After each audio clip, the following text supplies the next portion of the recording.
The Tidekeepers, Part 3, The Ones Who Whisper. The next morning, the fog lingered like it didn't want to leave.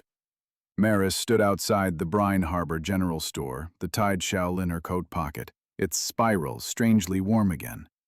The locals glanced at her, but didn't speak. Except for one. A wiry old man in sea-stained suspenders stood behind a rack of storm lanterns. His eyes were sharp, the color of smoked glass. "You're Lily's blood," he muttered, like it wasn't a question. Maris turned. "You knew my grandmother?" "Knew her?" he scoffed.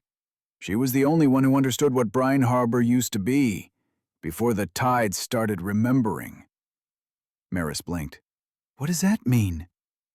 The man grabbed a pack of matches and handed it to her.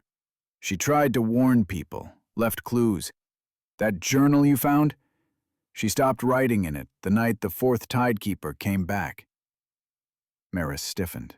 "Fourth?" He nodded. "There were always three. The legend spoke of them, watchers of the water, cloaked in kelp and shadow. But when a fourth appeared, the storms changed. People vanished. Lily, well, she stopped talking about them after that." "Why?" "Because they started listening." The man handed her a folded page, yellowed with time. "She gave this to me the day before she disappeared, said someone like you would come looking."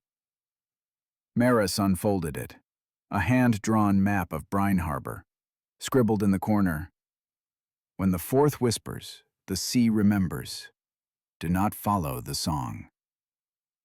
That night, Maris stared at the map, tracing a spot near the cove marked only with a spiral. The shell pulsed again in her pocket. And far off in the harbor, where the lighthouse long lay ruined, four shapes stood in the surf, watching, waiting.